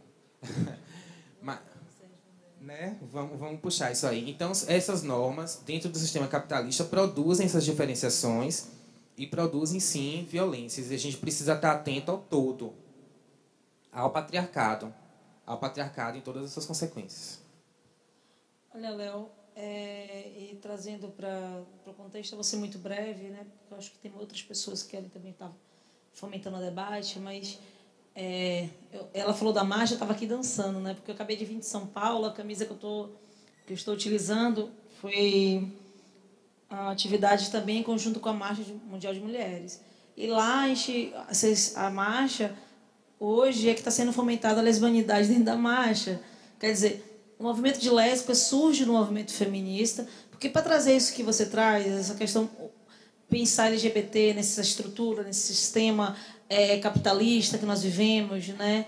E como romper essas normas, é nossa batalha. Mas como também fomentar dentro desses feminismos essa nossa vivência lésbica. Hoje a marcha está fundando o primeiro coletivo. Olha que a marcha tem tempo pra caramba, né, de chão. Nós marchamos juntas, né? A nossa luta é todo dia contra o machismo, o racismo e a lesbofobia. Vamos incluir isso aí. Então, é pensar nessas lutas em parceria. Então, a gente só tem como romper qualquer tipo de sistema na luta coletiva. Na luta coletiva, não há outra possibilidade. Não há como a gente romper nada sem estarmos juntas e juntos. Então, trago uma discussão que eu tive esses dias no Diadorim, que a gente está rompendo, pensem como se fosse um dique, né? O dique está ali, e esse dique, por trás desse dique, é algo muito perverso, heteronormatividade, é esse capitalismo perverso, que ele é engendrado, ele tem classe, ele tem raça, né? Tudo isso que nós... Não, meu discurso ele parte dessa perspectiva, né? Do gênero, da raça, da classe, não há como eu vivencio isso. Então, quando a gente, nosso papel é tipo fazer pequenas perfurações. A gente está, nosso processo ainda é esse. A gente está perfurando, martelando aquilo ali. Um momento a gente rompe com isso aí. Vai ter a revolução sexual, a gente diz vai ter a revolução da sapatão. Então, assim, vão ter várias revoluções. Vamos revolucionar, a gente está aí para isso, né? Eu acho que eu fui contemplado um pouco na fala dos dois, né? Mas aí só tentar trazer um pouco do quanto que isso se reflete muitas vezes no nosso dia a dia, né? Do quanto essa quebra do modelo que é colocado muitas vezes se reflete em falas corriqueiras do nosso dia a dia, né? De gente que muitas vezes, às vezes, tenta reproduzir de que estou começando a aceitar, né, os gays, as lésbicas, mas que reproduz um tipo de fala do tipo, ele é gay, mas tudo bem, nem parece que é gay, não dá nem para perceber. Aquele outro não, é afetado demais, gosta de aparecer onde está, né? Ou dentro do próprio movimento LGBT, muitas vezes, quando a transfobia acaba surgindo, né? Quando, muitas vezes, às vezes os próprios gays e lésbicas acabam não reconhecendo e gerando um certo tipo de preconceito com transexuais, travestis, né? Que são o auge, digamos assim, desse romper de padrões que é colocado para a gente. E aí é um cuidado que a gente tem que ter, inclusive, entre a gente, né? De acabar não reproduzindo esse discurso, de acabar não reproduzindo esse tipo de fala que só reforça ainda mais o preconceito, né? E que vai muito de encontro à nossa luta. E colocar que o capital ele vem muitas vezes tentando se apropriar, né, desse movimento, né? Vem tentando criar um mercado para GLS, para o público LGBT, né? E aí colocando que tá aceitando, às vezes tomando conta de espaços do orgulho LGBT, né? As paradas gays, elas surgiram a partir dessa revolta de Stonewall, né, em 69, e que sempre tiveram um cunho político e que em alguns momentos a gente vê que o espaço vem tentando ser ocupado, né? Por algumas outras pautas. Às vezes a galera diz, está se transformando em carnaval, isso ou aquilo, mas acho que é nosso papel tentar manter o cunho político, né, desses espaços, né, e não reproduzir esse tipo de fala, e não sair por aí dizendo que as paradas gays viraram carnaval e que não tem mais nenhum papel. Tem ainda assim o seu papel, né, e cabe a nós fomentar cada dia mais que esse papel seja cumprido, da forma como foi concebido, né, e da forma que realmente vai levar a uma transformação da nossa sociedade. Agora estou aqui com Paulo Dorian, estudante de Ciências Sociais da Univas. Paulo. Primeiramente, gostaria de agradecer a todos vocês. Achei esse momento incrível. E gostaria de direcionar as minhas perguntas para Leonardo, que me interessei muito pela sua fala, pela dos outros também, mas especificamente pela sua, porque tem muita coisa que me interessa nela. Eu gostaria de que você me explanasse sobre 3 pontos que eu acho interessantes. O primeiro, eu acho que é um calcanhar de Aquiles quando a gente fala de questão LGBT. Trata-se de educação para a diversidade no ensino fundamental, na educação básica, porque a gente vê que é uma pedra no calcanhar de muita gente, que é uma coisa muito complicada de lidar. Os grupos conservadores estão aí para barrar qualquer projeto, como foi o caso do Kit Anti-Homofobia, erroneamente chamado de Kit Gay. Eu gostaria que você falasse em que pé está essa, juridicamente falando, em que pé está essa discussão.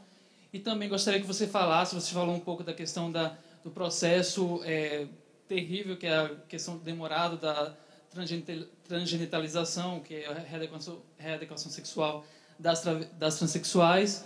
Mas eu gostaria de saber também do pós-operatório, quais são os principais desafios que elas vão enfrentar após todo esse processo de luta para fazer essa reversão, readequar o seu sexo, acabar com essa distonia. E também gostaria que você falasse, se possível, de como você vê a questão dessa liberdade negativa, que foi comum nos Estados Unidos, mas a gente vê aqui também no Brasil, nesse sentido de que está associada à questão da tolerância, que nós podemos ser gays, podemos ser lésbicas, mas desde que isso fique escondido, desde que você fique dentro do armário, dentro do seu armário, dentro da sua casa, e que não traga isso para à tona, que a sociedade não veja, que você não queira casar, que você não queira adotar filhos. Enfim, se você pudesse falar um pouquinho sobre isso, eu agradeceria muito. Então, com relação ao chamado kit gay, né, que, na verdade, partiu da experiência dos movimentos que tinham dados sobre a violência nas escolas. As escolas são os principais espaços de violência, né, com relação às crianças, a adolescentes, que desde cedo se afirmam ou que têm uma conduta distante daquele gênero pré-determinado para meninos e meninas. Então, foi feito, dentro do governo federal, um material que seria distribuído para, se eu não me engano, eram 40 escolas. Era assim, um projeto inicial, piloto, certo? Para professores do ensino médio, um kit que traria alguns elementos para esses professores poderem trabalhar melhor com seus alunos a temática. Inclusive, poder auxiliar esses alunos que na escola já dizem, então muitos alunos já se afirmam mesmo gays ou lésbicas ou travestis, enfim, entendeu? Então o material era nesse sentido, né? O que foi que a bancada evangélica, né, com seus representantes lá, estou querendo sair outra palavra, o que esse pessoal fez? Pegou um material do Ministério da Saúde, que era direcionado para a prevenção da AIDS, com relação a travestis que se prostituíam, era um público bem específico. Ele pegou esse material, as fotos desse material, e divulgou como sendo as fotos do kit. Do chamado kit. E aí isso gerou uma polêmica, certo? Até você reverter, que na verdade nunca reverteu essa polêmica. A gente está nos espaços sempre tentando esclarecer, certo? E aí o que aconteceu? Travou. Assim, não tem nem juridicamente, porque era um programa governamental. Travou, fechou, engavetou, ponto final no programa. Né? Qual é a intenção do programa? Inclusive, para mim, tem que atingir a educação lá, básica mesmo, infantil, porque eu lia histórias de Branca de Neve, os 7 Anões, o príncipe beija a princesa. Sabe? Por quê? Porque a princesa não pode beijar o sapo e surge uma outra princesa. Isso é a ausência. O que se quer é a ausência, é o silêncio, sabe? O que se quer é a invisibilidade. Você não existe. Quando a gente vai para a roda de conversas com homossexuais, muita gente achava que era o único. Eu achava que eram poucos, que eu era o único. Eu não tinha essa discussão. Quando eu tinha 10 anos, 9 anos, não tinha internet como todo mundo tem hoje, né? Até pouco tempo atrás ainda não tinha. Eu mesmo não tinha nem computador.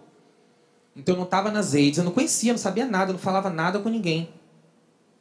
Isso não estava na minha escola. A diretora não sabia lidar com isso. Eu era de uma escola particular pequena, não podia sair ninguém porque era prejuízo mesmo. Então eu ia para a diretoria, o que está acontecendo? Ah, não, porque me chamou de viado, não sei o quê. Por que vocês não vão para a sala? Vocês não voltam? E acabou, porque nem ela podia dizer que eu era. E os meus pais não iam para a escola me defender. Eles iam defender a norma social, dizer meu filho é hétero. Então a invisibilidade dessa discussão é que se produz, essas ausências produzem violências graves. E aí já pulando para a parte da tolerância. Eu sou um pouco otimista, então acho que se existe alguma tolerância já hoje, a gente está caminhando para algum lugar um pouco melhor do que já foi. Então se alguém já está dizendo que eu convivo com você lésbica ou gay, desde que você esteja mais próximo do padrão, isso já é alguma coisa. A partir daí a gente pode começar a problematizar. No entanto, a gente não pode nunca se contentar. Então existem grupos hoje de homossexuais que se contentaram com isso. Eles vivem nas cidades, eles se reúnem entre eles, então eles saem juntos, eles vão a festas juntos, eles comemoram datas juntos. E eles se conformaram de que eles não precisam beijar ninguém em público, de que eles não precisam andar de mãos dadas nos bares ou nos shoppings. e pronto, e tá bom, e vamos viver assim. A gente não pode se conformar com isso. A gente tem que se afirmar. Cabe só a nós. Alguém tem que se expor. Alguém tem que dizer aqui que é gay e lésbica. Sabe? É essa transgressão que vai fazer as pessoas se acostumarem. Porque as pessoas dizem, eu não posso ver um beijo gay ainda porque eu não estou preparado. Aí eu tenho que chegar no lugar, no espaço público e beijar, para começar a preparar. É só assim que vai. Sacou? E com relação ao pós-operatório na transgenitalização, ainda tem também o acompanhamento, né, por parte do SUS. Existem vários problemas. É um debate de um outro espaço para debater isso. Mas com relação, tem 4 centros que fazem a cirurgia no Brasil. Essas cirurgias não ficam a contento das pessoas. Eu só vi casos de mulheres, mas tem casos também de transhomens, mas que não fazem. A cirurgia experimental ainda, de implantação do pênis. Não ficam a contento, tem muitos problemas. Elas vão para a 3ª, 4ª, 5ª cirurgia plástica. Certo? E o acompanhamento psicológico. Você viu o caso da Leia T. Ela fez a cirurgia, né? Uma modelo, uma mulher linda. E depois ela começa a constatar que socialmente não mudou tanto, né? Então ela tem uma vagina hoje construída, mas ela disse que quando os homens procuram ela, em muitos casos ainda é como a travesti ou a transexual, que a sociedade ainda não enxerga ela como uma mulher. E aí, até na entrevista ela é dúbia, nem mesmo ela conseguiu se encaixar ainda. Então, a hora ela diz, eu sou uma mulher completa, a hora ela diz, não, nunca vou ser 100% mulher. Mas o que é ser 100% mulher? E aí entra o debate, por exemplo. E aí muitas transexuais já dizem, sou uma mulher normal, de peito e de pau. Pronto. Estou muito bem, né? Já diziam isso nos espaços aí fora. Então é isso, a gente... com relação ao pós-operatório, é isso, são essas dificuldades. Cirurgias plásticas e aceitação ainda. Que não muda com se retirar um pênis ou se readequar uma vagina. Não muda. Né? Socialmente ainda não. Agora, vamos para mais um rápido intervalo. No próximo e último bloco, você vai continuar acompanhando as perguntas da plateia. Até lá!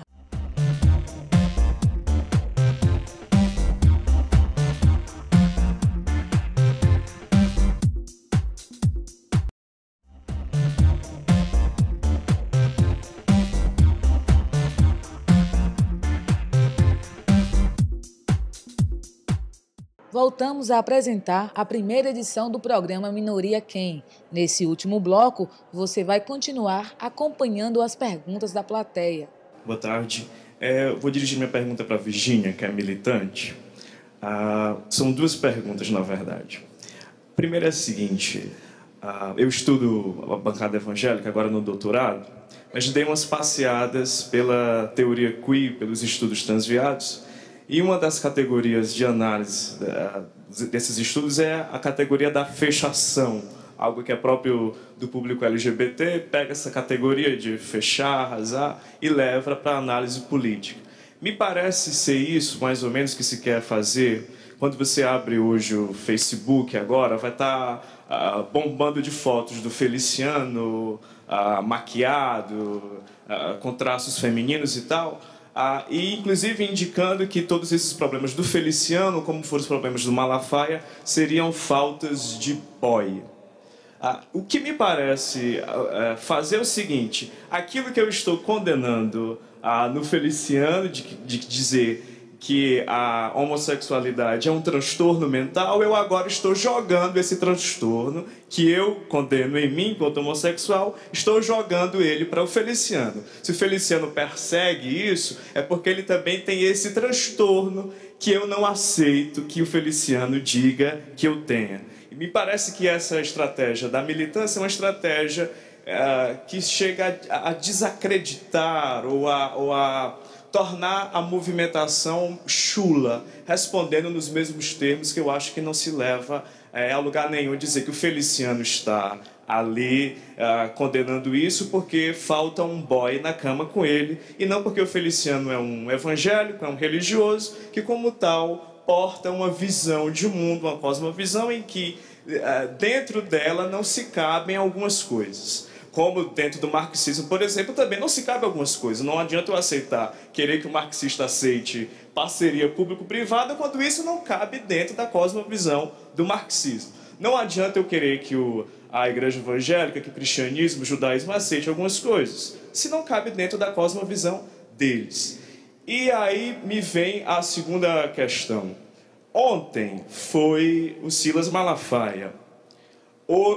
Antes de ontem foi o Marcos Feliciano, a Mara Maravilha, a Joelma do Calypso. E amanhã, talvez, com a visita do Papa Francisco ao Brasil, o Papa faça alguma declaração e seja ele o alvo dessas manifestações. Me parece outra coisa equivocada, no sentido de que todos esses sujeitos eles estão expressando nada mais, nada menos do que aquilo que se expressa cotidianamente dentro das igrejas evangélicas ou dentro das igrejas cristãs. Então, se combater um sujeito ou outro que vai aparecendo, que vai publicizando aquilo que dentro das igrejas acontece todos os dias, me parece que essa luta ela não vai muito longe. No sentido de que eu entendo, como estudioso, de que o problema é da matriz cultural que organiza essas pessoas, ou seja, da matriz religiosa, é ela que diz que essas práticas são inaceitáveis e esses sujeitos nada mais fazem do que publicizar aquilo que cotidianamente eles e os fiéis vivenciam, publicizam e apregoam nas suas evangelizações. Então minha pergunta seria essa: se centrar o foco do movimento, do protesto na Joelma, na Mara Maravilha, no Silas Malafaia, o Silas Malafaia passa, amanhã vem outro. E aí, a luta será sempre essa, contra sujeitos e não contra matrizes culturais que produzem esses sujeitos? Obrigado. Então, é muito bacana a sua contribuição, eu agradeço mesmo, porque eu vou rebater ela um pouquinho. Assim, primeiro, quando você trouxe alguns elementos, a teoria queer, a exemplo, nos Estados Unidos e alguns lugares da Europa, utiliza-se a terminologia LGBTTQ, né? Entra o queer nessa perspectiva. Aqui no Brasil ainda é incipiente, é um discurso ainda mais teórico, que está ganhando ruas através de coletivos universitários, enfim. Eu não vou ter capacidade teórica de dialogar sobre isso aqui, porque para mim é muito amplo. É desconstrução de identidade, desconstrução do contexto que eu estou. Enfim, eu acho que o movimento meu é um movimento identitário, né? É um movimento que eu faço parte, vai nesse sentido. Então, eu vou preferir não debater sobre a teoria queer e me abastar agora sobre isso, me afastar, mas trazer um elemento muito mais importante do seu discurso, que você traz uma estratégia da militância. Aí eu pergunto, qual militância? Se eu estou aqui na frente, estou dialogando, o Leonardo está aqui, há um coletivo universitário, são tantas militâncias, são tantas redes. Olha, eu não tenho como... se a estratégia dessa militância das redes sociais é atingir esses fundamentalistas desta forma, né, e trazer visibilidade através dos sujeitos, é uma estratégia de uma certa militância, né? Algo que normalmente fazem muito com eles, é o que o Leonardo trouxe, é o que ele trouxe, né, que é a questão de pensar como esses sujeitos são construídos. Então, eu também me falaram, meu pai me falou uma vez, praticamente o que faltava para mim era um namorado. Então, há uma reprodução do discurso. Se essa é uma estratégia, enfim, não sou eu que tenho que dizer se essa estratégia é a mais certa. Ao contrário, está em roda para pensarmos quais são as estratégias para combater essa matriz, na verdade, essa matriz religiosa que, para mim, no meu discurso, eu reitero, que é o eixo, né, de todo esse mal que eu vivencio, que é o fundamentalismo religioso. Então, se é uma luta equivocada, né, que não vai muito longe, enfim, eu não vou refletir dessa forma. Eu acho que são lutas e eu respeito as lutas. Eu respeito todos os tipos de luta, se essa luta vai contra o que me atinge.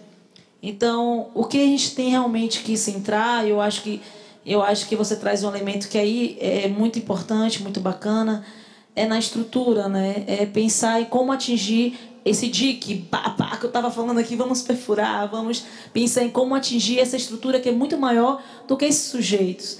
Eu falei há pouco, eu estava conversando com a professora Luciana, assim, eu tenho que parar de falar o nome desse cara. Eu não quero mais falar o nome desse deputado, eu não quero mais falar. Não é ele em si, é o que está por trás disso tudo. Eu não quero mais fomentar esse discurso. Então, o Leandro Collin, no seu texto hoje, e eu aconselho a leitura a quem se interessou por esse debate que o professor trouxe, ele traz essa perspectiva que a gente tem que estar pensando na questão mais cultural dessa estrutura, dessas leis, dessas normas, né? E pensar como, né, como é fomentado isso, como é construído. Então, você tem que sair um pouco da questão, por exemplo, da patologia, da saúde, e pensar mais nas normas, pensar como são engendrados esses sujeitos, como são construídos esses sujeitos. Então, como é que eu vou lutar contra o Papa? Como é que eu vou lutar? Enfim, não é isso. Eu acho que me perdoe se eu não fui clara na minha fala, mas não são esses sujeitos que me interessam. Mas eles estão aí. Então, se eles estão aí, eu tenho que também combater. Mas o combate, na verdade, é contra aquilo que me mata, que eu reitero, que eu repito, que é o fundamentalismo religioso. Então, acho que é essa matriz. Eu não sei se eu estou... Assim, acho que a gente pode dialogar depois com mais calma, mas eu penso que essa matriz que a gente tem que estar... É por essa estrutura que a gente tem que estar agindo. Enfim, eu acho que é isso. Não sei se eu fui clara, mas é essa pegada. A próxima pergunta será feita por Tatiane Carvalho, estudante de Psicologia da Univasf. Tatiane. Bom, boa tarde. Não necessariamente uma questão, mas uma reflexão que eu queria impulsionar, né, no grupo. Bom, eu acho que terminologias carregam ideologias, né? Elas são carregadas de ideologias. E nós usamos aqui muito a expressão orientação. Eu acho que a ideia de orientação sexual é, sim, um avanço na perspectiva de opção sexual. Quando existia um fardo de que as pessoas simplesmente optavam por se relacionar homoafetivamente, né, ou heteroafetivamente. E a expressão orientação traz a ideia, então, de que são construções sociais, né, assim, que o coletivo poderia nos impulsionar a uma decisão como essa. Eu acho que uma expressão recente, bastante progressista, seria a manifestação do desejo. Né? Seria uma manifestação do desejo homoafetivo. Eu queria trazer isso para o grupo e saber como vocês pensam essa questão das terminologias. Então, acho que a questão das terminologias, né, das palavras, dentro do movimento LGBT hoje, até a sigla, tudo está em construção, né? A gente, se for comparar com o movimento negro e o movimento de mulheres, nós somos crianças ainda, assim, estamos engatinhando aí nas coisas. Inclusive na construção dessas palavras que representam a nossa condição sexual, orientação, não sei. Então, em cada momento, inclusive politicamente, eu particularmente, quando eu estou debatendo, por exemplo, com pessoas que têm um argumento religioso, que vem usar para mim o argumento da Bíblia, eu prefiro falar em condição sexual, com algo biológico, estritamente, sabe? Que ela não tem como vencer. Agora, em outros espaços, eu me sinto mais tranquilo em falar em orientação sexual, porque eu não posso dizer necessariamente se ser hétero, ser gay, ser o que for com relação à manifestação do desejo, é algo que parte da biologia. Então, inclusive, rechaço essas investigações genéticas de saber se é ou não gene tal, gene sei lá o que. Problema, eu quero ser eu mesmo, acabou.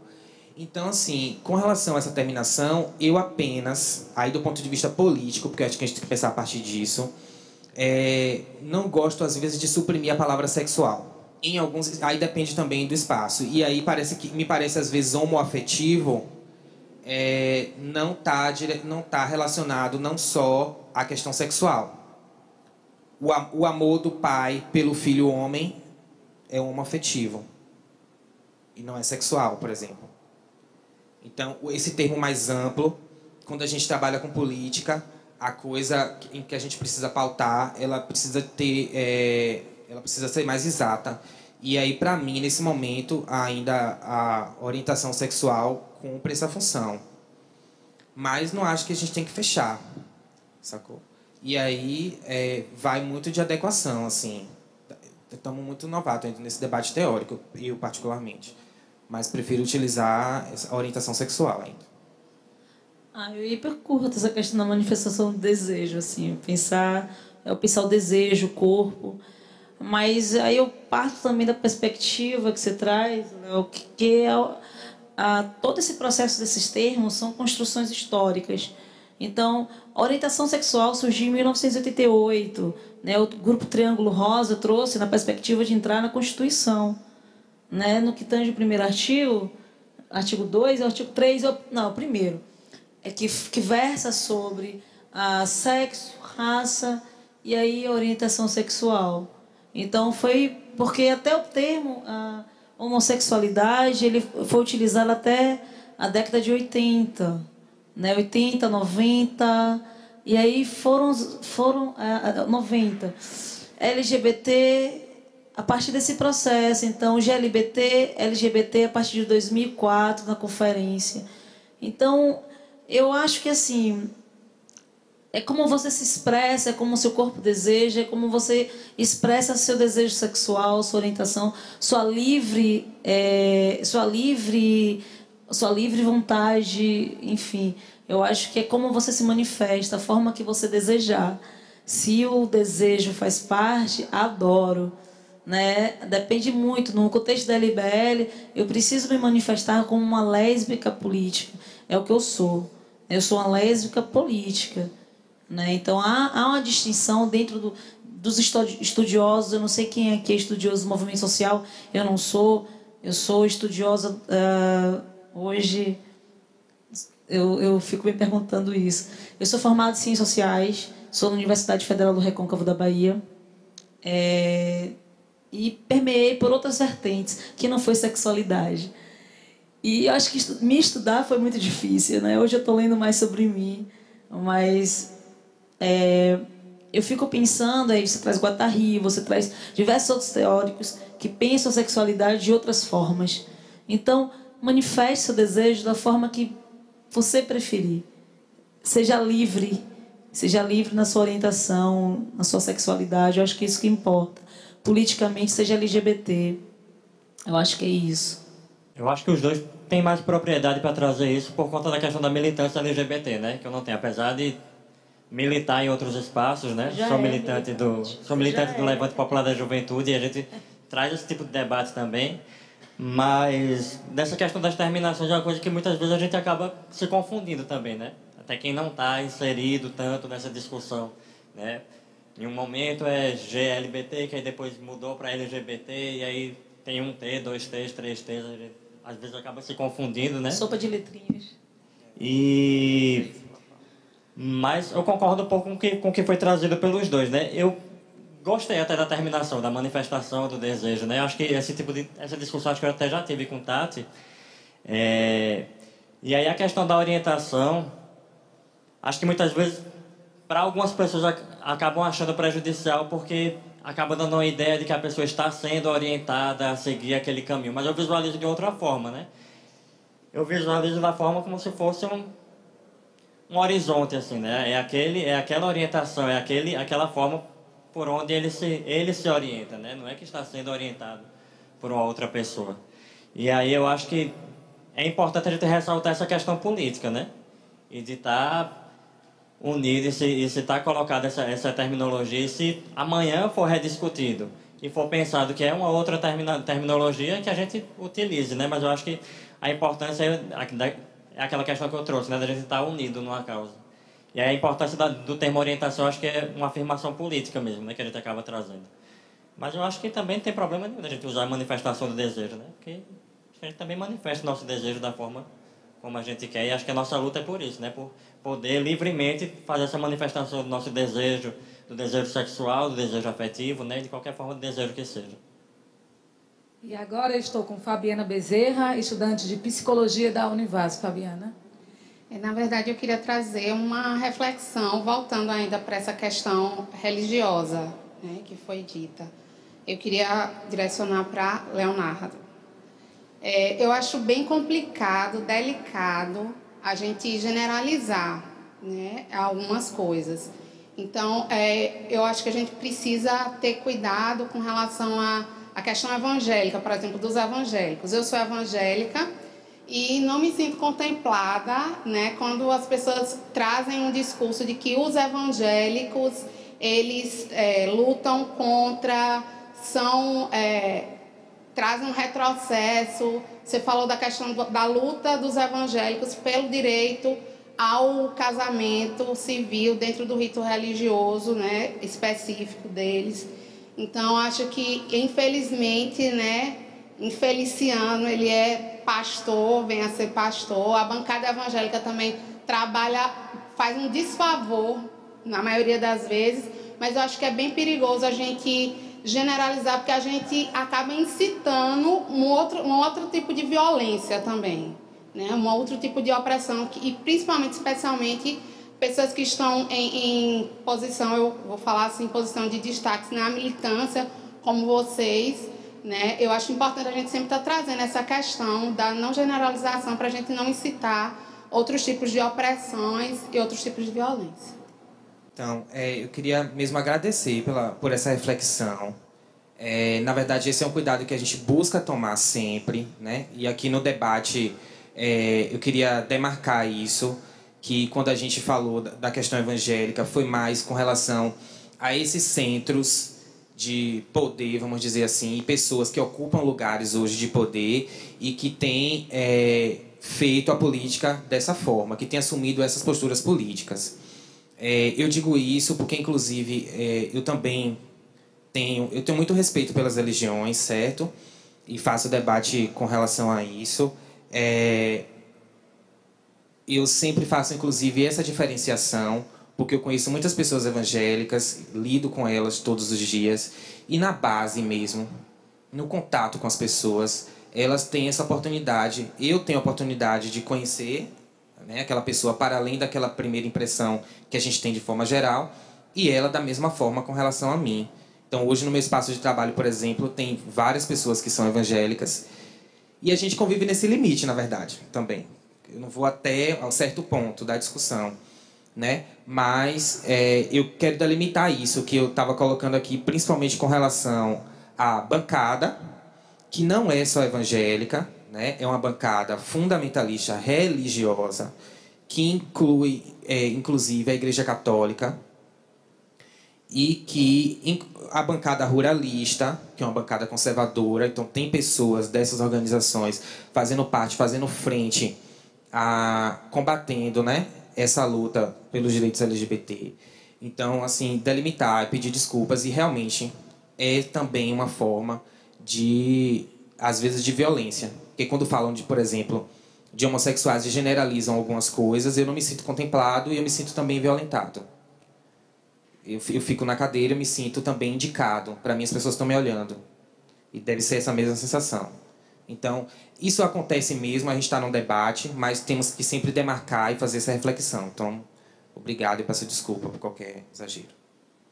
Eu gostaria de fazer uma pequena intervenção bem breve, agradecendo também a Fabiana por ter se colocado. É extremamente importante que pessoas que se identifiquem com a religião evangélica, que não se identifiquem com esse tipo de postura que está sendo colocada, venham a público, se manifestem e indiquem essa diferenciação, exijam essa diferenciação.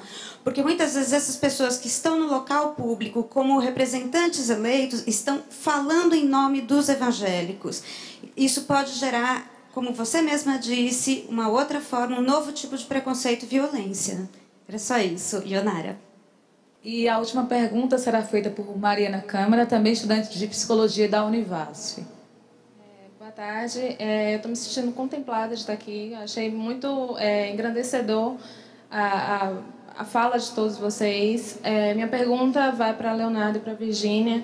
Na verdade, eu tenho um filho de 7 anos e eu tenho visto dentro da escola uma total alienação com relação à existência de homossexuais, de lésbicas. Então eu vejo dentro do livro eles falando de diferença, mas não falam falam da família como um pai e uma mãe, ou uma avó e uma mãe, mas não falam em momento algum sobre um pai e um outro pai, ou uma mãe e uma outra mãe. E eu creio que essa questão da homossexualidade, até ser para tirar isso dessa homofobia que está engendrada na sociedade, isso é uma questão basilar que deve vir de crianças. Então, eu já vi que falaram do kit gay. Como é que vocês veem isso? Se vocês têm uma militância com relação a isso, de trazer para a escola, mostrar isso, que isso seja trazido para as crianças. Porque, por exemplo, é uma desconstrução que a gente faz. Eu faço uma construção em casa, meu filho tem uma desconstrução na escola, tanto com relação a isso quanto a questão racial, a cor da pele, esse lápis é cor de pele. Então a gente tem que fazer um trabalho de formiguinha todos os dias, e eu queria saber como é que fica essa militância com relação a isso, essa questão basilar vinda de crianças. Olha, é muito complicado isso, trabalhar no espaço da escola. Eu ia até falar, quando ele perguntou sobre o kit, que na militância, assim, no coletivo, a gente chegou a discutir sobre isso, né? Sobre essa barreira que foi colocada. E a gente discutia assim, disse, vamos pegar o material e vamos começar a trabalhar, por exemplo, com o pessoal que faz pedagogia e que está nas licenciaturas da universidade. Então, esse pessoal precisa ter um material, precisa ter uma orientação para como trabalhar com seus alunos. E isso vai desde ações de disponibilizar material para os alunos, até pedir que o aluno faça uma pesquisa. Pesquise preconceito, pesquise homofobia. Eu quero que vocês tragam e a gente vai debater. Então, começa um pouco por aí. Com relação às crianças menores, assim, aí é mais delicado ainda, certo? E eu vejo que tem a dimensão da sexualidade. Ela é sempre trabalhada de alguma forma. Então, na quadrilha junina, o menino, a menina, você vai paquerar o menino e o menino vai paquerar a menina. Tem toda essa construção. É difícil você chegar a isso. Aí, realmente, é um lugar onde os pais poderiam ter um protagonismo grande. De chegar, não precisa nem desconstruir tudo logo assim, né? Que chega aquela mãe, mas de questionar, por exemplo, uma educação para a diversidade sexual, uma educação para a aceitação, né? Por que não tem outros títulos que são trabalhados com as crianças? Que hoje existe, sim, esse material, e ele está disponibilizado aí, que já correu na internet, um material para crianças, entendeu?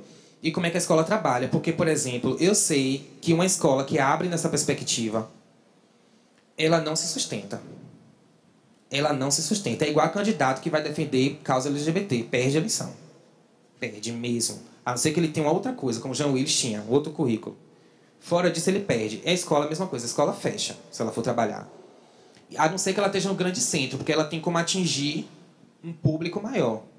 Mas aquela escolinha lá que eu estudei de bairro particular, se ela parte para essa proposta, as mães retiram seus filhos. Então, realmente é uma demanda que precisa partir dos pais e que, na perspectiva da militância, a gente tem que trabalhar com o que a gente tem. Hoje a gente vai fazer uma exibição de filme, Dia do Orgulho LGBT. Aí, uma das exibições de filme é numa escola. Aí a gente já pegou um filme bem assim, tranquilo, que trabalha com a questão do adolescente, na sua descoberta e tal e tal.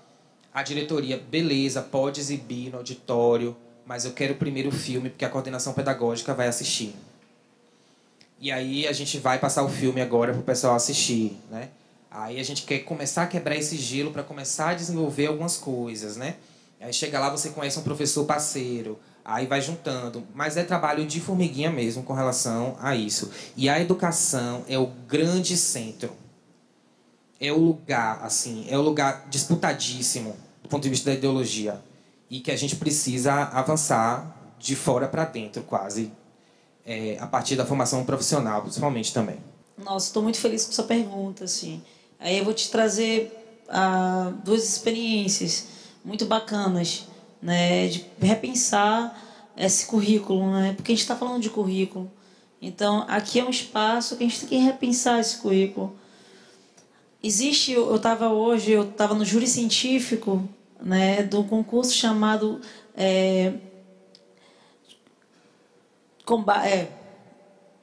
Lesbofobia, Transfobia, Homofobia, esse combate à educação, da Universidade Federal de Santa Catarina, de um núcleo chamado NIGS. O nome é muito mais amplo do que esse que eu falei, porque agora eu tive que reduzir, mas porque fugiu o nome completo. É um concurso de cartazes. Foram mais de 1.000 alunos envolvidos, em 4 categorias: educação infantil, ensino de jovens e adultos, fundamental e médio. Olha que experiência fantástica. Durante o ano todo, esse núcleo universitário, ele vai nessas escolas, oferece oficinas sobre gênero, raça, violência, sexualidade, trabalho de bullying de forma geral, e vai nessas escolas e fornece essas oficinas. Chega nesse período, essas escolas têm um determinado período de tempo para produzir cartazes. Por sinal, está aberto ainda o voto popular, eu vou passar para vocês. E aí o que acontece? Se você vê o que essas crianças produzem, que essa juventude produz, é fantástico. É um processo de desconstrução. Teve um cartaz que eu votei, eu vou falar que meu voto logo falar aberto, que foi bem interessante, que assim, a professora colocou brincadeira de meninos, né? Brincadeira de gênero. A gente tem que desconstruir gênero demais nesses espaços. Aí colocou brincadeira de meninos e fez os meninos desenharem de brincadeira de meninas, eles brincando, tipo assim. Isso é educação infantil. Eu fico imaginando aquela galerinha desenhando esses cartazes. Olha que experiência fantástica que Santa Catarina tem. Aqui na Bahia, temos um diálogo, a LBL, eu digo da experiência do movimento que eu faço. Eu não quero generalizar, eu não quero estar aqui generalizando movimentos. Como eu falei, eu consigo ver movimentos LGBT. Então, dentro do movimento que nós fazemos parte, que é o movimento que dialoga com a universidade, que é o núcleo que eu faço parte, o Diadorim, Nuxex Diadorim, e dialoga com o Estado, com a educação. Houve ano passado primeiro diálogos formativos em educação para professores das escolas públicas. Então, o Estado, o movimento social e a universidade se uniram para produzir, né, e fazer trocas de conhecimento com esses profissionais que atuam em sala de aula. Estamos entrando na segunda versão desses diálogos formativos. Então, professores de diversas cidades do Estado participam desse encontro. E assim, a gente vai fazendo o nosso papel. Né? Não é ir rompendo com essa estrutura muito aos poucos. Mas a gente vai fazendo o nosso papel. Então, a LBL participa dessa forma. Então, está participando desse júri científico. Já foi também oficineira desse NIGS, né, desse concurso que tem, já foi e participa com o Estado, dialoga com o Estado também, né, na perspectiva de entrar nesses espaços e dialogar sobre currículo. E tem uma campanha que é hiper fantástica, chamada 16 Dias de Ativismo pelo Fim da Violência. Essa campanha, esse ano, a gente vai estar trabalhando com o Estado laico, mas está trabalhando diretamente com as escolas. Então, sexta-feira agora já tem reunião com a Secretaria de Educação e a UNEB, para a gente pensar como é que a gente faz essa campanha nesses espaços. Porque eu vou lhe dizer, se a escola fomenta em seu currículo, se a universidade fomenta em seu currículo um gênero binário, discute o binarismo ainda, se há uma heteronormatividade no currículo, o profissional vai para a sala de aula assim. Os professores vão sair assim, olha o que o professor falou para ele. A experiência está aí em sala de aula. Então, precisamos desconstruir currículos, repensar. Então, esse é o nosso papel. Continue sendo essa mãe, né, que a gente continua também fazendo nossa parte no que for possível. Do ensino fundamental, do ensino médio, que o pessoal trouxe, é extremamente importante pelaquela questão que eu trouxe, né? É lá que começa essa questão da homofobia e da opressão, inclusive com os próprios estudantes que estão ali, né, com os próprios alunos, que muitas vezes começam a sofrer esse tipo de opressão já desde a sua infância, né? Eles são tolhidos do direito de ser quem são, já desde a escola, já desde o coleguinha, desde uma brincadeira que é obrigado a brincar, porque é a brincadeira que é de menino, aquela brincadeira que é a brincadeira que é de menina, né?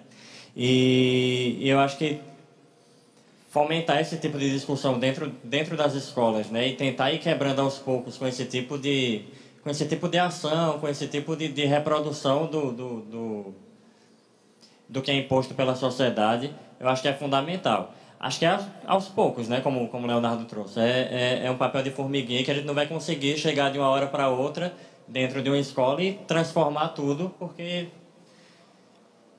não vai ser bem aceito e a gente não vai conseguir avançar naquele processo, né? Acho que a gente tem que saber dar o passo, né, com cuidado para conseguir atingir realmente algum objetivo.